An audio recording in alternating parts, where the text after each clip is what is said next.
আমি যখন ছাত্র দলের আহ্বায়ক নির্বাচিত হই, পরবর্তীতে এই সোহেল শিকদারকে গণতান্ত্রিক পদ্ধতিতে এই বীরবাসিন্দা ইউনিয়ন ছাত্র দলের সভাপতি নির্বাচিত করা হয়। প্রিয় নেতৃবৃন্দ, তার কিছুদিন পরে এই সোহেল শিকদারের পিতা শাহজাহান শিকদার, তার কিছুদিন পরেই দিনে দুপুরে এই সন্ত্রাসী বাহিনী, আওয়ামী লীগের সন্ত্রাসী বাহিনী নির্মম ভাবে তার উপর হামলা করে তাকে হত্যা করা হয়েছিল। প্রিয় নেতৃবৃন্দ, আমরা কিন্তু সেই হত্যার বিচার পাই নাই।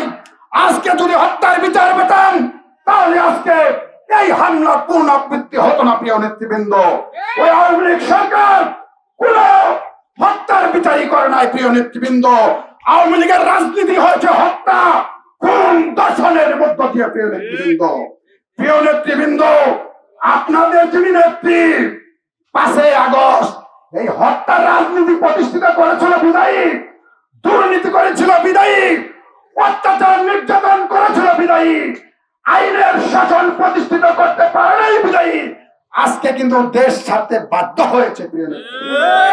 হাসিনার কিছু প্রেতাত্মা আপনারা মনে করতেছেন 5 তারিখের পরে আমরা আপনাদেরকে কিছু বলি নাই, সেই সুযোগটা নিয়ে যদি আপনারা বিএনপির উপরে হামলা করেন, আপনার কিন্তু বুকার স্বর্গায় বাস করছেন। প্রিয় নেতৃবৃন্দ, আর যে সকল বিএনপির ভাইয়েরা এই আওয়ামী লীগ নেতাদেরকে আশ্রয় প্রশ্রয় দিচ্ছেন, আপনাদেরকেও বলবো আওয়ামী লীগ কিন্তু একটা গোকরাশা, যদি কোনদিন সুযোগ পায় আপনাদের কিন্তু সময় সুযোগে বর্ষানি কিন্তু ঠিকই দিবে। প্রিয় নেতৃবৃন্দ, সেই কারণে সন্ত্রাসীদের সাথে কোনো আপোষ নাই। বীরবাসিন্দায় এই সোহেল শিকদারের উপরে যে সমস্ত আওয়ামী লীগের সন্ত্রাসীরা এই হত্যার সাথে জড়িত, তাদেরকে অনতিবিলম্বে গ্রেফতার করে দৃষ্টান্তমূলক শাস্তির আওতায় আনতে হবে।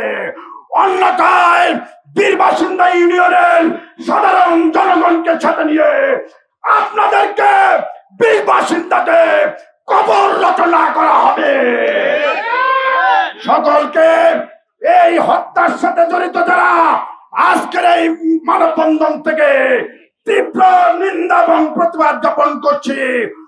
অনতিবিলম্বে এই হত্যার সাথে যারা জড়িত, তাদেরকে এই নির্যাতনের সাথে জড়িত, এই হামলার সাথে যারা জড়িত, তাদের গ্রেফতারের আহ্বান জানিয়ে আমি আমার বক্তব্য শেষ করছি। খুদা হাফেজ। বাংলাদেশ জিন্দাবাদ, বাংলাদেশ জাতীয়তাবাদী যুবদল জিন্দাবাদ, শহীদ রাষ্ট্রপতি জিয়াউর রহমান হোক, দেশনেত্রী বেগম খালেদা জিয়া জিন্দাবাদ, কালিয়াতীর সাংগঠনিক অভিভাবক বেনজির আহমেদ টিটু ভাই জিন্দাবাদ। সকলকে ধন্যবাদ। আসসালামু আলাইকুম। ধন্যবাদ। মিশন 90 সংবাদের পিছনে নয়, ভিতরে ছুটি।